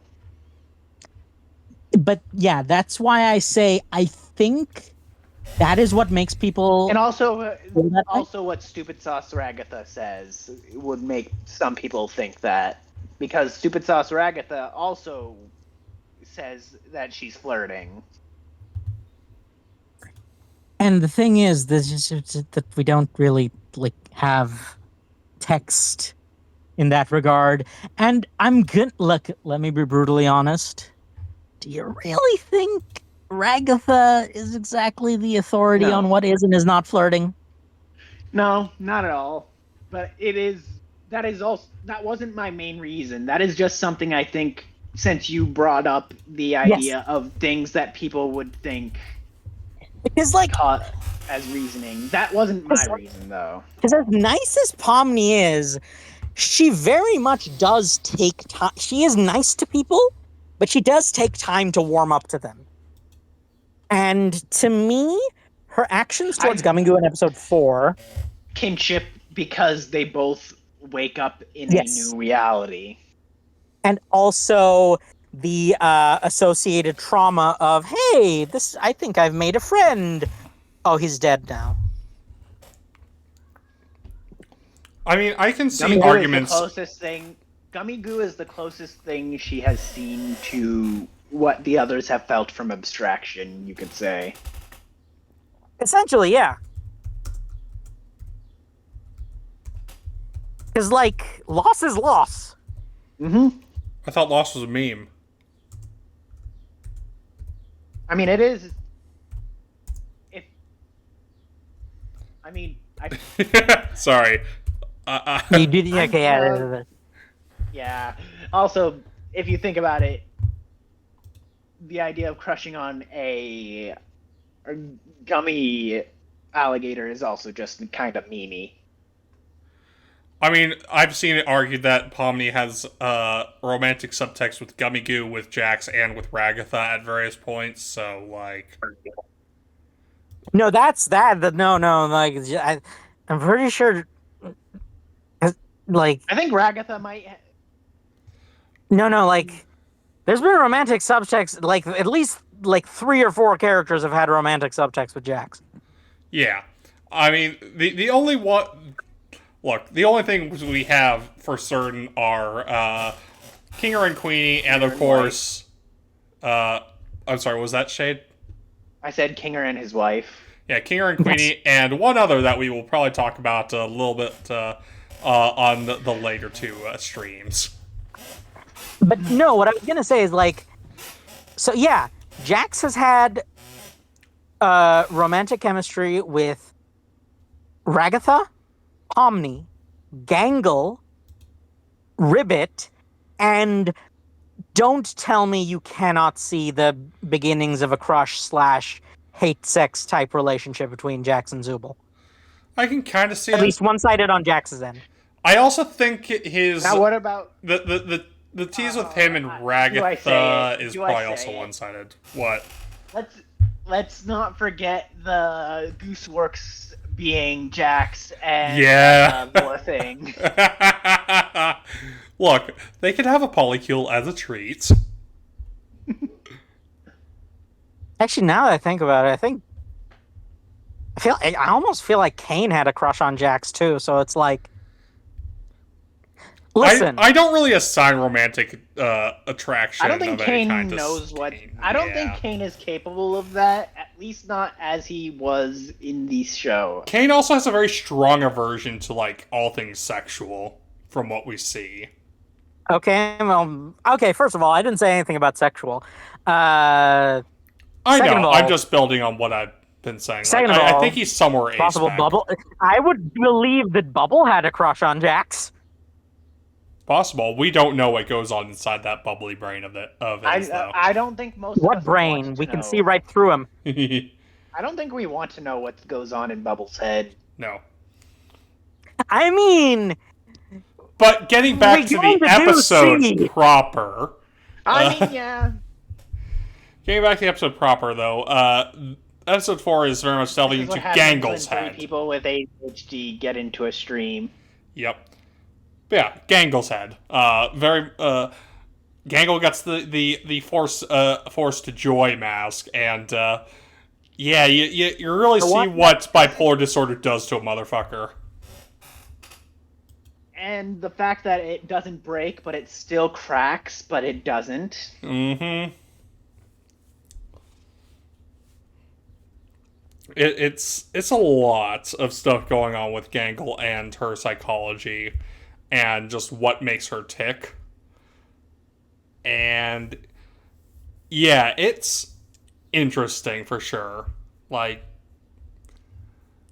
also interesting to see Jax on the back foot basically the entire episode because Oh yeah, he just because Kane legitimately gave someone else that would actually use his power in some way, which also that is a point in which we see something that becomes evident in episode 8, because Gangle creates something. Okay. Oh, question. Do you think Gangle made the re-education video? Yeah. Oh, Yes. 100%. Well, no. I mean, based on what we know in future episodes, Kane would have also it would have been within Kane's capabilities to make that as well. Maybe, but honestly, if anyone created it, I don't think it would have been Kane. I think it would have been Bubble. Well, you know what I mean. Is like, was it made by Gangle or someone else? I think it was Gangle, or at least I think Gangle facilitated it. I think she made part of it. She might have had help though. Yeah, no, I think the general vibe was there. So yeah, and here's the interesting thing. Kane is either very good at burying his resentment towards Kinger, or he just does not it's much more compartmentalized than we thought. Because it's very funny that he gives Kinger a fun solo adventure, and Kinger's the one who has the best time. I mean, the first hint of contempt towards Kinger was in episode 3. How's the wife, Kinger? Yep. To be fair, that was I almost feel like that wasn't supposed to be intentional contempt. I think that might just have been Kane not understanding what boundaries were. That could be. Yeah, I don't think it was meant as malicious. I think it was just legitimately Kane not understanding that like some things are acceptable for a horror game and some things are not. Very possible. I don't think there's a way to fully figure out that without more information, but it is very possible. Yeah, I genuinely think Kane does care about Kinger. Like, we see little hints of it throughout. I mean, Kane is essentially Kinger's child. Yes, and I do think that King, if I remember correctly, Kinger was the one that programmed Kane, while the other one was programmed by Scratch. Scratch. No. I think Scratch was the primary one that made the foundation of King. Yeah. But then Scratch modified. Yes, it was one. It was either way, but I think Scratch was the mad genius who somehow managed to create a legitimate artificial intelligence in 1990 on Windows 95, and Kinger kind of just like tried to. I think it was actually implied that. I am fairly certain it was implied that Kinger was the one that created the foundation for Kane. Right. Yeah, but like either way, the dynamic was there. Yeah. And so you're saying that Kinger's Kane has two dads? Mpreg, yes. Yes. Yeah. Yes. Mpreg is what I am saying. Yes. One might even say it's not a tumor. Callback. I'm quite proud of that one, actually. So yeah, I think it's very interesting because we learn more about Kane in this episode of not seeing him for a lot of it than we do in like the past 3 episodes put together. The most we learn about Kane, a lot of what we learn about Kane in the previous 3 episodes, I feel like, are based on how he creates things. It's also based on how he is seen by the others. Mm-hmm. It is very Like, much show, don't tell in the previous But no, 3. here's the thing. That's another interesting point, actually. Why are they occasionally able to treat NPCs like people, but not Kane? I think it's the power gap. Yeah. It's definitely the power dynamic partially, but I almost wonder, actually. I think it's also partially because Kane is... How to put this? Kane is just very much an over-the-top type entity. A lot of it is too much. Yeah, there's a lot of it that's too much with him. And most of the other NPCs that they interact with and actually seem to bond a little bit with, they have more human personalities. They have more time to communicate. Yeah. They can communicate with each other while Kane tends to talk over people. Mm-hmm. But that's the interesting thing, is that there are times when they take... It's a matter of initiative, I've noticed. Because in episode 2 and episode 7, or was it 2 or 3? Oh, the Zubul therapy episode. That was 3. Zubul was 3. Yeah. So episode 3 and 7, Kane is much more grounded when it's the human that takes the initiative.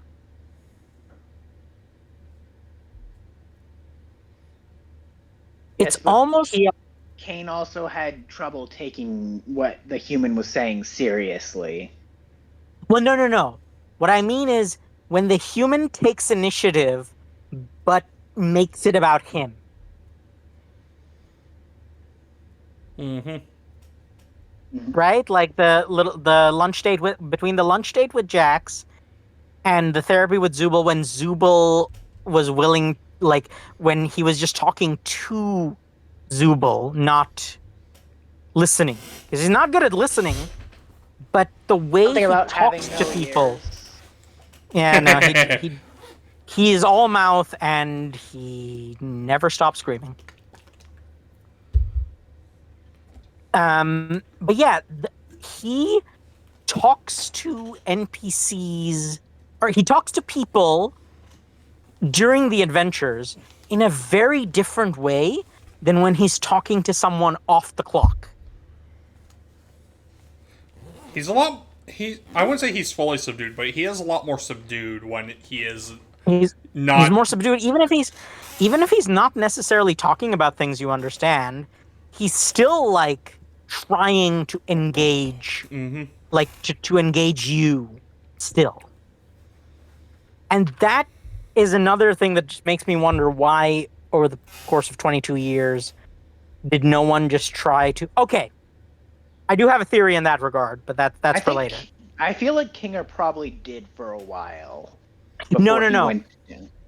I think in the first generation, Kane just wasn't as developed. That's also probably it. Because in the flashback, the one flashback we see, he's very stiff. And also very much at that point, it shows that he switches between forms.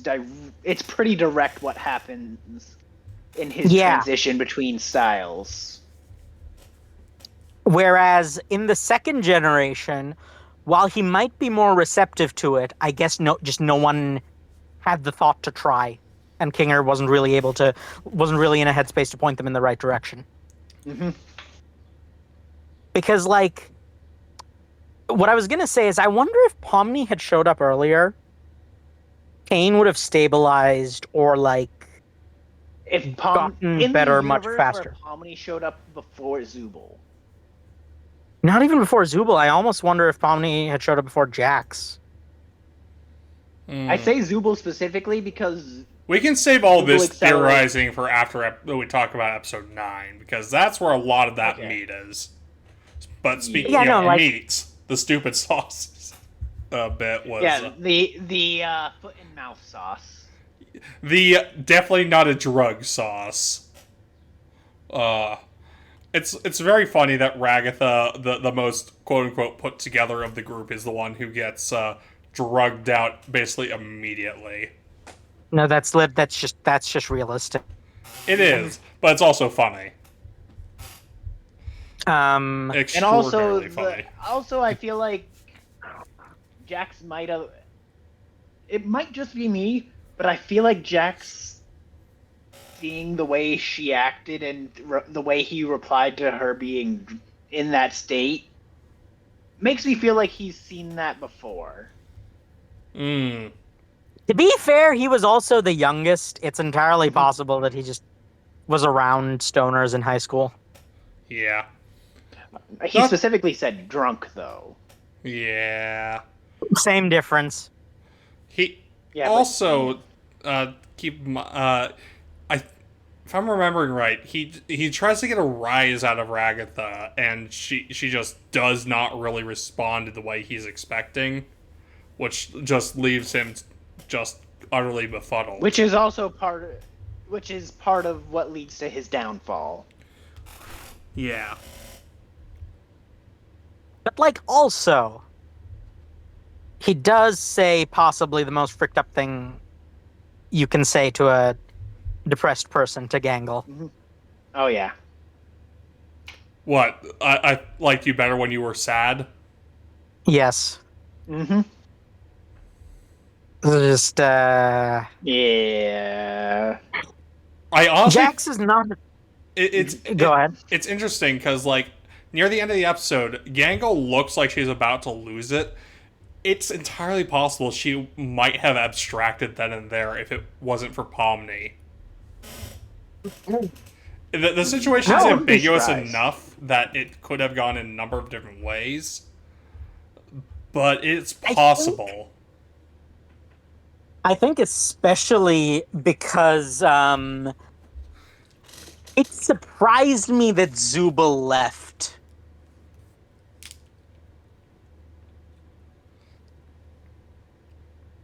Before Pomni did.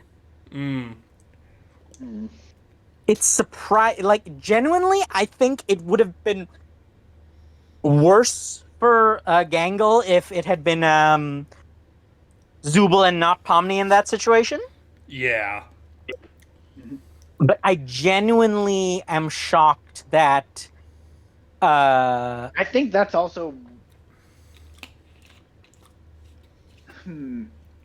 I feel like I am quite surprised that they didn't swap have Pomni take Ragatha home while Zubul stayed with Gangle. That surprised me. I think partially it plays into Pomni's growing importance to the overall group.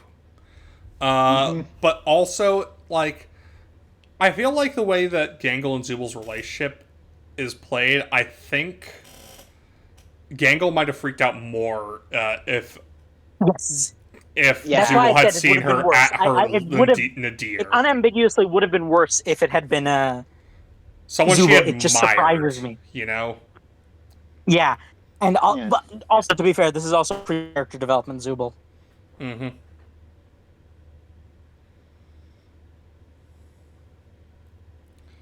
But yeah. But yeah, I think that about covers what we can get into without going into, like, future episode territory, and I think we've about hit time as well. We have pinged in and out of future episode territory several times, but yeah.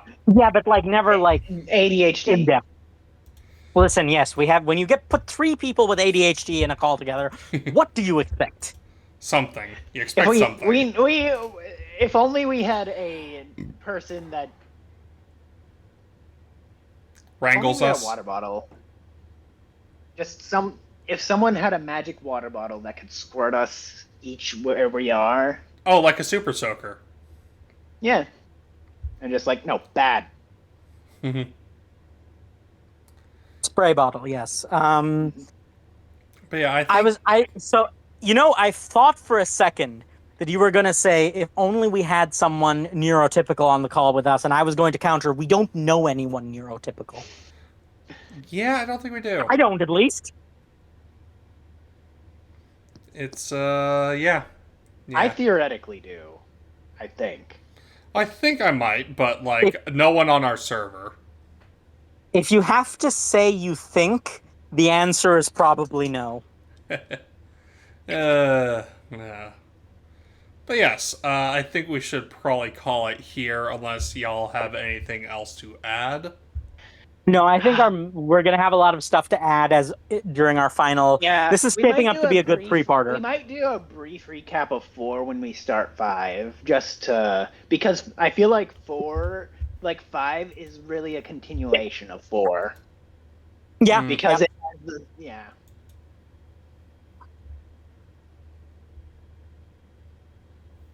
But yeah, I think we can call it I then. especially think I want to deal with Kane in 4 more before we get into 5 next time. That's also fine, but as you said, the episodes are kind of inseparable from each other, so we need to approach them a bit more holistically. But yeah, I think in that case, thank you everyone for joining us. Please stay tuned in for future stuff, if Jack can elaborate on that. Yes, please. So, damn it, forgot the spiel. Please give us follow here on Twitch. No. Oh wait, no. There's the difference. Okay, Tuesdays, Wednesdays, Saturdays, and Sundays. Yeah. Okay, Tuesdays, Wednesdays, Saturdays, and Sundays. Catch our streams, games. Occasionally I won't be podcasts. there for those, except for these Amazing Digital Circuses. Yes. Next Saturday will be our Yuri manga sampler that we do every year. So please tune into that. This is a very gay podcast, in case you weren't aware. I mean, we do stuff for Pride Month every year, so of course. And please give us a follow here on Twitch, and like, subscribe, and hit the bell icon if you like the video on YouTube. And please, you, everyone. leave a comment. A nice one, please. I mean, I'll can take be the mean. hate. Like, any publicity is good publicity at this point. But yes, otherwise, thank you everyone for joining us, and we will see you later. Good night. Later.